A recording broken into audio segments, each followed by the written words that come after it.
علی بھائی اگلا سوال ہے، میرے والد صاحب کا نیو کرنسی بیچنے کا کروڑوں کا بزنس ہے۔ اس کاروبار کے تحت ہم لوگ بینک سے بالکل نئے نوٹ لے کر تھوڑا سا پروفٹ مارجن رکھ کر ہاروں والی دکان پر سپلائی کر دیتے ہیں۔ کیا نیو کرنسی ریٹ کا اس طرح کا بزنس حلال ہے؟ کیٹاگوریکلی میں کہوں گا یہ بزنس بالکل حرام ہے، کتاب و سنت کی روح سے بھی اور پاکستان کے قانون کی روح سے بھی یہ بالکل غیر قانونی بزنس ہے، اس کی کوئی قانونی حیثیت نہیں ہے۔ میں اس کے دلائل کو بعد میں ذکر کروں گا، پہلے آپ اس کو یہ سمجھ لیں کہ یہ چلاکی کر رہے کیا ہوتے ہیں۔ بیسیکلی ہمارے ملک کے اندر یہ بزنس جو ہے وہ ایک پورا ایک مافیا ہے جو اس بزنس کو لے کے چل رہا ہے۔ اسٹیٹ بینک آف پاکستان جو ہے نا وہ نئے نوٹ چھاپتا ہے اور اس کے اگینسٹ جو پرانے نوٹ ہیں نا ان کو ریٹریو کرتے ہیں، وہ جو پھٹے پرانے ہوتے ہیں ان کی جگہ نئے نوٹ چھاپ دیتے ہیں۔ اور ویسے بھی آپ کو پتہ ہے کرنسی بعض کا ڈی ویلیو ہوتی ہے تو ان کو وہ نوٹ وہ چھاپ رہے ہوتے ہیں، اسی وجہ سے کرنسی ڈی ویلیو بھی ہو رہی ہوتی ہے۔ یہ ایک الگ سے ایک فائنانس کی ایک چیز ہے، وہ الگ سے ایک چیز ہے۔ بہرحال اس کے بعد یہ نوٹ جو ہیں وہ چونکہ بینکس کو یہ بھیج دیتے ہیں، بینکس کا کام یہ ہوتا ہے کہ وہ ان نوٹس کو عوام الناس میں تقسیم کریں گے ان سے پرانے نوٹ لے کر۔ اور خصوصاً آپ دیکھیں گے کہ عید کے دنوں کے اندر باقاعدہ اناؤنسمنٹ ہوتی ہے، آپ کو بینک کی طرف سے میسج آتا ہے کہ آپ اپنا شناختی کارڈ لے کے آئیں اور اتنے نئے نوٹ ہم سے لے سکتے ہیں پرانے نوٹ دے کے، کیونکہ عید کے موقع پہ لوگوں نے عیدی دینی ہوتی ہے ویسے، اور ان دنوں میں اے ٹی ایم مشینز کے اندر بھی نئے نئے نوٹ نکل رہے ہوتے ہیں اور لوگ بڑے خوش ہوتے ہیں۔ وہ اسٹیٹ بینک بھیجتا ہے کہ یہ آپ نے کرنا ہے۔ اب اسٹیٹ بینک نے سپوز 10 لاکھ روپے کے نوٹ بھیجے ایک بینک کے اندر نئے۔ اب لوگوں کو تو اتنی ایجوکیشن ہوتی ہی نہیں ہے، کئی لوگ نہیں بھی لیتے جا کے، یا وہ لینے جائیں گے تو آگے تو ماشاءاللہ جو بیٹھے ہوئے ہیں وہ تو بدماش ہیں پورے، وہ جھوٹ بول دیں، آپ کو کیا پتہ ہے ان کے اوپر کوئی کاؤنٹر چیک نہیں ہے، آڈیٹرز آ جائیں تو وہ اپنا ریکارڈ خرد برد کر دیتے ہیں۔ وہ کیا کرتے ہیں، وہ 50 لاکھ کے تو شاید لوگوں کو دے دیے یا 25 لاکھ کے، باقی 75 لاکھ کے اپنے پاس رکھ لیے۔ اگر 100 لاکھ آئے ہوئے ہیں یا سپوز 10 لاکھ کے آئے ہیں تو 5 لاکھ کا انہوں نے لوگوں کو نئے نوٹ دے دیے اور 5 لاکھ اپنے پاس رکھ لیے، اور وہ پھر بیچتے ہیں یہ نیو کرنسی نوٹس کے کاروبار کرنے والوں کو۔ اور آپ سن کے حیران ہوں گے اچھا خاصا وہ پیسہ لیتے ہیں، یعنی 1000 روپے کا نیا نوٹ اس وقت پاکستان میں آلموسٹ ریٹ چل رہا ہے نا، 1000 روپے کا نیا نوٹ وہ 1200 روپے میں دیتے ہیں۔ یعنی ایک نوٹ کی بات نہیں ہو رہی، ایک نوٹ سے مراد میں یہ کہہ رہا تھا پوری تھدی، یعنی 1000 روپے کا اگر آپ پورا پیکٹ لینے کے لیے جائیں مارکیٹ میں، اب ظاہر ہے اس میں 10 کے 100 نوٹ ہوں گے۔ اب وہ آپ نے اگر تھدی مارکیٹ سے خریدنی ہے تو وہ آپ کو 1200 1300 یا 1500 تک ملے گی، اور وہ نئی تھدی انہوں نے بینک سے 1200 روپے میں لی ہوتی ہے، آگے پھر وہ پروفٹ رکھ کے بیچ دیتے ہیں ہاروں والوں کو، کیونکہ وہ نئے نوٹ ہوتے ہیں۔ پرانے جو 10 کے نوٹ ہیں وہ تو ظاہر ہے کہ پھر وہ اس طرح تو نہیں بکیں گے، لیکن پرانے کی تھدی ہو یا نئے کی تھدی، دونوں کی ورتھ برابر ہے۔ چونکہ دونوں کی ورتھ برابر ہے لہٰذا اب اس طرح کا پروفٹ لینا اس کے اوپر، یہ نوٹ کے بدلے نوٹ ہے اور وہی والا نوٹ ہے اسی جنس کا ہے، یہ بالکل حرام ہوگا۔ اب انہوں نے ہاروں والوں کو بیچنا ہے تو ظاہر ہے ہاروں والے کس طرح لیں گے، وہ 10 یا 20 روپے کا پروفٹ رکھ کے نا ہاروں والوں کو دے دیتے ہیں۔ بینک میں جو بیٹھا ہے نا بدماش، اس نے 1000 روپے کے پیچھے 200 روپے کما لیا ہے، نوٹ کے بدلے نوٹ، حالانکہ دونوں نوٹوں کی سیم ویلیو تھی۔ کیا پرانا 1000 کا نوٹ، اس کے اگر 20 کلو آلو آتے ہیں تو نئے نوٹ کے 40 کلو آلو آئیں گے؟ اتنے ہی آئیں گے، ورتھ تو ایک ہے، لیکن وہ اس چیز کا فائدہ اٹھاتے ہیں۔ اب ہاروں والے جو آگے کر رہے ہیں نا کاروبار، وہ تو درست ہے، کیونکہ وہ ویلیو ایڈیشن کر رہے ہیں، کموڈٹی انوالو ہوگی۔ انہوں نے نیا نوٹ لیا، اس کو مینیجیبل فارم میں رکھ کے خوبصورت ہار بنائے، تو ظاہر ان کی محنت لگی ہے، سٹیپلر کیا ہے، ایک نوٹ کو موڑا ہے، پھر اس کو ایک مینیجیبل فارم میں انہوں نے ویلیو ایڈیشن کی ہے اور وہ ایک کموڈٹی بن کے سامنے آ گئی ہے۔ اب وہاں سے اگر آپ 10,000 روپے کے نوٹوں کا ہار اگر آپ لے لیتے ہیں 12 یا 13,000 روپے کا، تو آپ ان کو یہ نہیں کہہ سکتے کہ اس میں نوٹ تو لگے ہوئے ہیں 10,000 کے، تم کیوں مجھے 15,000 کا یا یہ 13,000 کا دے رہے ہو؟ اس لیے کہ باقی ان کی وہ محنت ہے۔ باقی گورنمنٹ کا یہ کام ہے کہ ہاروں والوں کو بھی ان 2 نمبر لوگوں کے طریقے سے نہ کہ ان کو کوئی لائسنس یہ جاری کر دیں کہ وہ جا کے ڈائریکٹ بینک سے لے لیں کہ ان کا یہ کاروبار ہے۔ وہ بھی ویسے تھوڑا بہت اس کاروبار میں حصہ بنے ہیں، لیکن وہ انڈائریکٹلی ان کی انوالومنٹ ہے۔ ڈائریکٹ جو انوالو ہے نا وہ یہ لوگ ہیں جو بینک میں بیٹھے ہوئے ملازمین کو، آفیسرز کو حرام خوری کروا رہے ہیں، یہ ان کے اعلی کار بنے ہوئے ہیں، سہولت کار بنے ہوئے ہیں. تو اس طریقے سے یہ معاملات کو لے کے چل رہے ہوتے ہیں. تو یہ کاروبار تو بالکل حرام ہے، کیونکہ یہ نوٹ کے بدلے نوٹ ہے اور دونوں کی ورتھ ایک ہے، اس کے باوجود پیسے لیے جا رہے ہیں. اگر دونوں نوٹوں کی ورتھ ایک جیسی نہ ہو پھر کوئی حرج نہیں. مثلا کوئی ڈالر دے کے $1 دے کے 158 روپے لیتا ہے، تو آپ اس کو یہ نہیں کہیں گے کہ ڈالر تو ایک دیا ہے تو روپیہ ایک کیوں نہیں لیا، اس لیے کہ ان کی دونوں کی ورتھ ڈیفرنٹ ہے، دنیا میں بھی ڈیفرنٹ ہے. $1 کی جتنی چیزیں آتی ہیں 158 روپے کی اتنی چیزیں آئیں گی، 1 روپے کی نہیں. لیکن یہاں پہ اگر کوئی 1000 کا پرانا نوٹ دے رہا ہے اور اس کے بدلے 1000 کا نیا نوٹ لے رہا ہے، تو دونوں سے چیز تو ایک جیسی آپ خرید سکتے ہیں، دونوں کی ورتھ ایک ہے. یہ تو نہیں 158 روپے کے آپ پرانے نوٹ لے کے جائیں تو آپ کو $1 کی بجائے آدھا ڈالر ملے گا، اور جو نئے نوٹ لے کے جائے گا اسے پورا ڈالر ملے گا. ایسے تو نہیں ہوگا، ورتھ تو ایک ہے. تو یہ دونوں الگ چیزیں ہیں. اب یہ تو ٹوٹلی ایک فراڈ کے اوپر کام چل رہا ہے. اب کتاب و سنت کے دلائل کے اوپر میں آتا ہوں، لیکن اس سے پہلے ایک اور چیز میں آپ کو کلیئر کر دوں. ٹیکنیکلی کرنسی نوٹس کا جو یہ سلسلہ شروع ہوا نا، یہ بیسیکلی خود بہت بڑی سازش ہے یہودیوں کی، گولڈ کو اپنے قبضے میں کرنے کی. آپ کو پتا ہے کہ آج سے کچھ عرصہ پہلے تک، آپ آلموسٹ 200-300 سال پہلے چلے جائیں، پوری انسانی ہسٹری کے اندر کرنسی نوٹ ایگزسٹ نہیں کرتے تھے. یا بارٹر سسٹم ہوتا تھا، یعنی اشیاء کے بدلے اشیاء. یعنی آج کے دور میں آپ سمجھ لیں کہ کوئی شخص جاتا تھا تندور والے کے پاس اور اسے کہتا تھا 1 کلو دودھ لے لو اور مجھے 10 روٹیاں دے دو. آج کے دور میں نے ذرا قریب قریب بات کی، کیونکہ 1 کلو 100 روپے کا آلموسٹ ریٹ ہے تو، اور روٹی 10 روپے کی ہے. لیکن کرنسی نوٹ نہیں ہوتے تھے، وہ کہتے تھے 1 کلو دودھ لے لو، 10 روٹیاں دے دو، یا اتنا مجھے گندم یا آٹا دے دو. اسے کہتے ہیں بارٹر سسٹم، یعنی اجناس کے رد و بدل کے ساتھ. اور ایک اور سسٹم تھا جو کرنسی نوٹ کا نہیں تھا لیکن کرنسی کا سسٹم تھا، اور وہ تھا سونے اور چاندی کے سکے. سونے اور چاندی کے جو سکے ہوا کرتے تھے نا، ان کی اپنی ورتھ ہوتی تھی، ان کی فیس ویلیو اور ان کی انٹرنسک ویلیو سیم ہوتی تھی. یعنی اگر گولڈ کے سکے کے اوپر لکھا ہے نا کہ یہ 1 سونے کا دینار ہے اور اس کا اتنا وزن ہے، وہ دنیا کے کسی حصے میں چلے جائیں سونے کا اس وزن کے اگینسٹ اسی حساب سے چیزیں آپ کو مل جاتی تھی. تو اسے کہتے ہیں فیس ویلیو، اور انٹرنسک چھپی ہوئی ویلیو بھی وہی ہوتی تھی اس کی. جس طرح آج ہمارے نوٹ کی فیس ویلیو کچھ بھی نہیں ہے، انٹرنسک ویلیو ہے چھپی ہوئی. فیس ویلیو کیا ہے؟ یہ جو 5000 روپے کا نوٹ ہے، اس کی اپنی ویلیو کیا ہے؟ یہ کاغذ ہے جس کے اوپر ایک پرنٹنگ ہوئی ہے. دنیا میں کہیں لے جائیں، اگر یہ پاکستان کی گارنٹی پیچھے اسٹیٹ بینک کی نہ ہو، آپ سے کوئی بھی نہیں ہے کاغذ کا ٹکڑا لے گا. عام کاغذ کے ٹکڑے، اس میں کوئی فرق نہیں ہے، اس کی فیس ویلیو 0 ہے.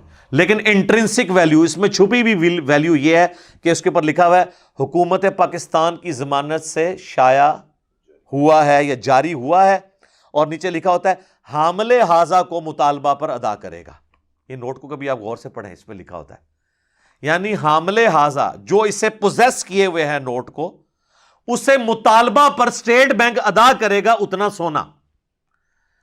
اس سونے کی ویلیو ہے جو اسٹیٹ بینک نے اس 5000 کے عوض اپنے پاس رکھا ہوا ہے، یہ اس سونے کا سرٹیفکیٹ ہے. اور گارنٹی کس کی ہے؟ اسٹیٹ بینک کی. ویسے اب تو سونا اتنا ان کے پاس ہے ہی نہیں ہے. شروع میں تو تھا جب یہ سسٹم نیا شروع ہوا. اب اس سازش میں خصوصاً دوسری جنگ عظیم کے بعد پوری دنیا کا سونا جو ہے نا وہ امریکہ شفٹ ہونا شروع ہو گیا، کیونکہ آپ کو پتہ ہے وہ دنیا میں سپر پاور پہلے گریٹ برٹن تھی اور پھر امریکہ بن گئی. سارا سونا انہوں نے پوری دنیا سے لیا اس کے اگینسٹ ڈالر کو. آج یہ حالت ہے کہ ڈالر کے اگینسٹ سونے کی ویلیو نکلتی ہے، سونا نہیں ڈالر کی ویلیو نکالتا. اتنی مضبوط ہو چکا ہے ڈالر. یہ انہوں نے سازش کی. سازش یہ ہے کہ کل کو اگر یہ اناؤنسمنٹ کر دینا کہ ہم ڈالر اپنا چینج کرتے ہیں، تو ہم جو کہتے ہیں ہمارے پاس اتنے ارب ڈالر پڑے ہیں وہ 0 ہو جائیں گے. ان کی ورث ہی کوئی نہیں، وہ کاغذ کا ٹکڑا ہے. اب امریکہ کو کہیں واپس لے لو، کہیں گے جاؤ جی اسی کے لینا ہے. لیکن اگر ہمارے پاس 10 ارب ڈالر کا سونا پڑا ہو تو امریکہ بے شک ڈالر ختم کر دے، کوئی فرق نہیں پڑتا. اس لیے دیکھیں چائنا آج کل سونا خرید رہا ہے, سونے کی ویلیو اوپر چڑھی, ان کو پتہ چل گیا کہ یہ ہے. تو یہ جو کرنسی والا سسٹم ہوتا تھا نا, اس کو کرنسی نوٹ میں انہوں نے بدل دیا کہ جی آپ سے تو سونا چوری ہو سکتا ہے, آپ ہمارے پاس رکھوائیں, ہم آپ کو سرٹیفکیٹ دیتے ہیں. اور کرتے کرتے یہ نوٹ کی ایک شکل جاری ہو گئی جو آج آپ بھگت رہے ہیں. اس لیے میرا یہ موقف ہے کہ اگر آپ نے آج سے 10 سال پہلے کسی سے 10 لاکھ روپے قرضہ لیا ہے نا, اور اب واپس کر رہے ہیں, تو سونے کے ریٹ کے اعتبار سے جو بڑا ہے اس حساب سے واپس کریں گے. یہ تو بڑا ظلم ہے, پیسہ تو ڈی ویلیو ہو جاتا ہے. اور اب بھی آپ کسی کو قرض دیں تو سونے کے اعتبار سے دیں, وہ ڈی ویلیو نہیں ہوگا. اکثر لوگ پوچھتے ہیں نہیں ہم بینک میں پیسہ نہیں رکھوا سکتے, پیسہ تو ڈی ویلیو ہو جائے گا, اگر ہم سیونگ اکاؤنٹ میں نہیں رکھوائیں گے پروفٹ نہیں ملے گا. تو ڈی ویلیو ہونے سے بچانے کا آسان طریقہ, آپ اتنا سونا لے کے, سونے کا بسکٹ لے کے, بلکہ بسکٹ سے بھی چھوٹا آپ کو ملے, آپ 1 تولہ سونا بھی آپ مارکیٹ سے خرید کے اپنے پاس رکھ سکتے ہیں. سال بعد وہ جو 1 تولہ اگر 1 لاکھ روپے کا تھا نا, لاکھ روپے آپ کے گھر پڑا ہوتا تو وہ تو ہو جائے گا 80,000. لیکن وہ جو سونا آپ نے 1 لاکھ روپے کا لے کے رکھا ہوا ہے وہ کیا ہو جائے گا, وہ 1,20,000 ہو سکتا ہے, بعض کا 1.5 لاکھ تک پہنچ جائے. تو اس لیے پیسہ ڈی ویلیو ہو جاتا ہے لیکن سونا ڈی ویلیو نہیں ہوتا. تو یہ میں آپ کو ایک مدنی نسخے بھی بتا رہا ہوں, ٹوٹکے بھی بتا رہا ہوں ساتھ ساتھ. تو یہ سونے والا معاملہ جو ہے نا, یہ ایک سازش کی انہوں نے, اور جس کو اب پوری دنیا بھگت رہی ہے. پہلے یہ معاملہ نہیں ہوتا تھا. بہرحال یہ میں کرنسی نوٹ کو جائز سمجھتا ہوں, یہ نہیں ہے کہ آپ یہ کہ میں سے, اب چونکہ سسٹم ایک چل رہا ہے, لیکن بہتر ہے کہ ہم کرنسی نوٹ کی بجائے سونے کے اوپر واپس آئیں. سونے کی ورتھ ہے, چاندی تو اب سلیٹ ہو چکی ہے آلموسٹ دنیا سے, اب سونے کے اوپر یہ معاملات چل رہے ہیں. اب میرے بھائیوں ہم اس کی طرف آئیں جو شرعی طور پہ یہ نئی کرنسی کا جو کاروبار والا معاملہ ہے. وہ بخاری اور مسلم دونوں میں حدیث ہے کیٹاگوریکلی. اللہ کے نبی صلی اللہ علیہ وآلہ وسلم نے فرمایا کہ سونے کے بدلے سونا, چاندی کے بدلے چاندی, کھجور کے بدلے کھجور, جو کے بدلے جو, گندم کے بدلے گندم, اور بعض احادیث میں اور اجناس کا بھی ذکر ہے, ان کا کاروبار نہیں ہوگا مگر دست بدست اور ہم وزن. ادروائز نبی علیہ السلام نے فرمایا یہ سود ہے. یعنی اگر کسی نے 1 تولہ سونا کسی کو دیا ہے, اس کے بدلے میں 1 تولہ سونا ہی وہ لے گا تو پھر ٹھیک ہے. یہ نہیں ہو سکتا 1 تولہ سونا دے کے سونے کی ایسی چیز لے لے جو 1.25 تولہ جس کا ورتھ ہے. یہ کام نہیں ہوگا اگر وہ دونوں سونے کی بنی ہوئی ہیں. ہاں 1 تولہ سونے سے آپ کوئی ڈفرنٹ چیز خریدتے ہیں وہ علیحدہ معاملہ ہے, لیکن سونے کے بدلے سونا دست بدست ہوگا اور ہم وزن ہوگا, ادروائز اسے سود شمار کیا جائے گا. یہ ہے وہ بنیادی حدیث. اس کو سپورٹیو وہ حدیث ہے جو صحیح مسلم میں ایک صحابی کہتے ہیں میں نے ایک ہار خریدا سونے کا جس میں کچھ موتی لگے ہوئے تھے, کچھ سونا لگا ہوا تھا. جب میں نے آ کے اس ہار کو کھولا تو وہ ہار تو میں نے لیا تھا 12 دینار کا, 12 سونے کے سکوں کا, لیکن جب اس کا سونا میں نے تولا تو 12 دینار سے زیادہ کا نکل آیا. تو نبی علیہ السلام نے پھر منع فرما دیا کہ آندہ سے ہار کو کھول کے بیچا جائے تاکہ وہ سونے کے بدلے سونا والا معاملہ جو ہے وہ برابر رہے, کیونکہ اس کی وجہ سے پھر دھوکہ ہو جائے گا, غرر ہو جائے گا کسی کے ساتھ. حتیٰ کہ بخاری مسلم میں حدیث ہے کہ کوئی شخص یوں بھی نہ کرے کہ 2 کلو کم درجے والی کھجور دے کر 1 کلو اچھی کھجور خریدے, یعنی اس کا مارچا مارے آپس میں. ہاں آپ نے پہلے 2 کلو کو بیچو پھر 1 کلو لو تاکہ غرر اوائڈ ہو جائے.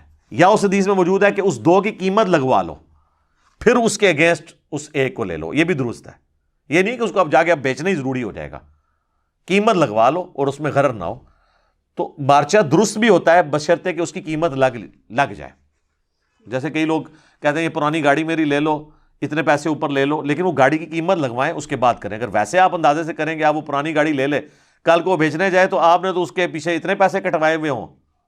یہاں پہ بھی لوگ کئی بار بلڈنگ بیچتے ہیں اور کہتے ہیں جی اتنے کروڑ تو مجھ سے لے لو اور اتنے کروڑ کے میرے پلاٹ ہیں فلاں ہاؤسنگ اسکیم کے اندر, وہ لے لو. وہ جو ہاؤسنگ اسکیم نے تمہیں جتنے کروڑ دے رہا ہے ویچن جاؤ گے اننے کروڑ دے نہیں وکتے. وہ غرر کر رہا ہے, دھوکہ دے رہا ہے. ہاں اس کی قیمت لگوائے, اتھینٹک لوگوں سے لگوائے پھر ٹھیک ہے, اور قیمت وہ ہوگی جب آپ بیچنے جائیں آپ کو قیمت مل رہی ہے, وہ قیمت ہے.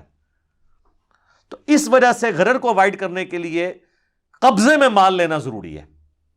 نبی علیہ السلام نے اس کا بھی حکم فرمایا ہے کہ قبضے میں مال لے کر پھر آگے آپ نے بیچنا ہے. اس کے پیچھے غرر کو، دھوکے کو اوائڈ کرنا ہے. اور اگر غرر نہ ہو تو آپ قبضے میں لینا ضروری نہیں. بعض سلفی علماء بیچاروں کو سمجھ نہیں ہے، وہ کہتے ہیں نہیں قبضے میں ضروری ہے. آج کل تو سب کچھ بغیر قبضے کے ہو رہا ہے میرے بھائی. ایون ٹرانزیکشنز ہماری سافٹ ہو رہی ہیں. ہم نے پیسہ فزیکلی قبضہ نہیں کیا ہوتا، دوسری جگہ بینک سے بینک میں ٹرانسفر ہو جاتا ہے. سپوز میں یہاں پہ بہت بڑا یونیلیور کا اگر ڈیلر ہوں اور میں کراچی سے سامان یونیلیور کا منگواتا ہوں اور میں نے منگوا کے یہاں سے پشاور بھیجنا ہے اور مجھے یہاں سے پشاور بھیجنے میں دوبارہ اس کا کوئی خرچہ ہوگا، میں ڈائریکٹ یونیلیور کو بکنگ کرواتا ہوں کہ پشاور کی فلاں دکان پہ جو ہے وہ ڈالڈا کے اتنے ڈبے بھیج دو، لائف بوائے کے اتنے صابن بھیج دو، لکس کے اتنے بھیج دو، ٹھیک ہے جی، سپریم اتنی بھیج دو. اب میں نے تو قبضہ نہیں کیا، لیکن اس میں غرر نہیں ہے. کیوں؟ کمپنی جو ہے وہ اس کو آن کرتی ہے. کل کو وہاں پہ وہ چیز نہ بھی نکلی نا، وہ ڈائریکٹ کمپنی کو واپس کرے، کمپنی واپس لینے کے لیے تیار ہو جائے گی. اور میں نے قبضے میں لے کے اس کو کون سا ایک ایک ڈبے کو کھول کے خود چیک کر لینا ہے کہ اندر وہی والا گھی موجود ہے کہ نہیں، میں نے بھی تو ادھر بیچنا ہی ہے نا. تو اس میں قبضہ یہ نہیں ہے کہ وہ اس قبضے کو فزیکلی قبضہ اس سے مراد ہے کہ وہ ضروری ہے، وہ غرر کو اوائڈ کرنے کے لیے تھا. یہ میں نے اس حوالے سے میرے ایک یوٹیوب پہ ویڈیو بھی ہے حلال اور حرام کاروبار کے حوالے سے، اس میں میں نے اور بھی کافی ساری چیزیں ڈسکس کی ہیں، وہ آپ دیکھ سکتے ہیں. میں اس میں چونکہ ضمن یہ چیز تھا کہ نبی علیہ السلام نے سونے کے بدلے، اس کے تحت سونے کے بدلے سونا، تو اس کا پھر اس میں یہ امپلائڈ ہے کہ روپے کے بدلے روپے کی بھی لین دین نہیں ہوگی مگر ایکول.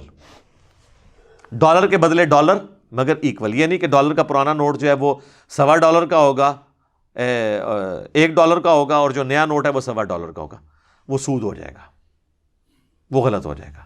ہاں ڈالر کے بدلے روپیہ لیں وہ بالکل درست ہوگا کیونکہ دونوں کی ورتھ ڈیفرنٹ ہے. اور اس کی بنیاد یہ حدیث ہے. اس کو سپورٹیو ایک اور حدیث ہے جس سے آپ کے ذرا 14 طبق روشن ہوں گے، لیکن وہ بنو امیہ کے جو خدمت گزار ہیں ان سے معذرت کے ساتھ. اب چونکہ یہ حدیث تو موجود ہے صحیح مسلم میں اس کو اوائڈ تو نہیں کر سکتا تھا.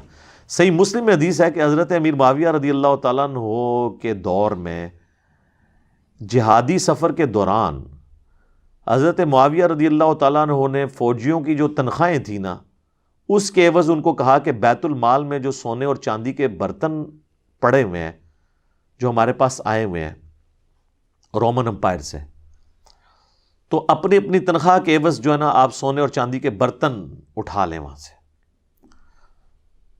اب وہ اتنا سا اب کون لگا سکتا ہے، کیونکہ برتن کو تو اندازے سے ہی آپ نے دیکھنا ہے، اب ایگزیکٹلی تو نہیں تولا جا سکتا. تو حضرت عبادہ ابن صامت جو ایک سینئر صحابی تھے وہ وہاں کھڑے ہوئے، انہوں نے خطبہ دیا کہ لوگوں یہ سود ہے. نبی علیہ السلام نے منع فرمایا ہے سونے کے بدلے سونا لینے سے، مگر یہ کہ دونوں کا وزن برابر ہو. اور تم تو اندازے سے سونے اور چاندی کے برتن اٹھا رہے ہو اپنی تنخواہوں کے اگینسٹ. کیا ایک ایک برتن کو تول کے دیکھ رہے ہو کہ اگر اس کی 10 دینار تنخواہ ہے تو اس نے جو برتن اٹھایا ہے اندازے سے سونے کا اٹھا لیا، 12 دینار کا اٹھا لیا، تو 2 دینار تو اس نے سود کھایا ہے، اس کی تنخواہ بنتی نہیں ہے. تو سارے صحابہ اور تابعین جو تھے وہ ڈر کے رک گئے سے. جب حضرت معاویہ کو پتہ چلا تو وہ ناراض ہوئے اور انہوں نے بھی آ کے ایک خطبہ وہاں پہ دیا. انہوں نے کہا کہ لوگ ایسی حدیثیں بیان کر رہے ہیں جو ہم نے تو آج تک نہیں سنی ہے. جس طرح لوگ ہمیں بھی کہتے ہیں یہاں پہ کہ سانوں تے پتہ نہیں سی کہ بخاری مسلم وچ لکھے ہے. بھئی بخاری مسلم پڑھی ہوندی تے لکھیا ہوندا نا. حالانکہ ہم بھی حضور کی صحبت میں رہے ہیں، ہم نے تو کوئی ایسی حدیث نہیں سنی. اب یہ تو کوئی جواب نہیں تھا. اگر آپ نے نہیں سنی اس کا یہ مطلب تو نہیں حدیث نہیں ہے، کیونکہ آپ تو فتح مکہ پہ مسلمان ہوئے ہیں نبی علیہ السلام کی وفات سے کچھ عرصہ پہلے. تو حضرت عبادہ ابن صامت کو غصہ آیا. انہوں نے کہا کہ میں یہ حدیث پھر بیان کروں گا. انہوں نے بھرے مجمع میں دوبارہ وہ حدیث بیان کی کہ نبی علیہ السلام نے سونے کے بدلے سونا، چاندی کے بدلے چاندی، جو کے بدلے جو، کھجور کے بدلے کھجور، گندم کے بدلے گندم کے کاروبار سے منع کیا ہے مگر دست بدست اور ہم وزن ہو، ورنہ وہ سود ہے. اور پھر انہوں نے کہا کہ خواہ معاویہ کی ناک خاک آلود ہو، خواہ مجھے ایک اندھیری رات میں اکیلا اس کے لشکر سے الگ ہونا پڑے جنگلوں میں بھی، میں یہ تو گوارا کر لوں گا، لیکن یہ گوارا نہیں کروں گا کہ جو کچھ میں نے رسول اللہ سے سنا ہے وہ میں لوگوں میں بیان نہ کروں صلی اللہ علیہ وآلہ وسلم. تو یہ اتنا سینسٹیو معاملہ تھا کہ ایک صحابی نے اس کو اتنا سیریس لیا. اس لیے میں نے اس حوالے سے بھی تھوڑا سا کلیئر کر دیا. بہرحال ہاروں کا جو کاروبار ہے نا وہ چونکہ ویلیو ایڈیشن والا ہے وہ معاملہ الگ ہے، اگرچہ انڈائریکٹلی وہ بھی جڑے ہوئے ہیں، لیکن اب ظاہر ہے کہ گیون سرکمسٹانسز کے اندر ہے. تو میں یہ مشورہ دوں گا کہ جو لوگ نئے نوٹوں کا کاروبار کر رہے ہیں فوراً سے پہلے اس سے دستبردار ہوں اور ویسے مارکیٹ میں بھی آپ کو نئے نوٹ مل جائیں گے، اگر آپ لینے جائیں نا تو آپ کو وہ بیچ رہے ہوتے ہیں، لیکن غیر قانونی وہ بیچ رہے ہوتے ہیں. فرنٹ پہ انہوں نے کچھ اور رکھا ہوتا ہے، فرنٹ پہ ہاروں کی دکان ہوگی اور اندر نئے نوٹوں کا کاروبار کر رہے ہوں گے، کیونکہ انہیں پتہ ہے یہ غیر قانونی کاروبار ہے. تو چونکہ غیر قانونی کاروبار ہے اور قرآن و سنت کی روشنی میں بھی غیر قانونی ہے، لہٰذا اس سے کمائی جو ہوگی وہ حرام ہوگی. فوراً سے پہلے اس کو آپ کاروبار کو چینج کر کے کوئی اور کاروبار کریں.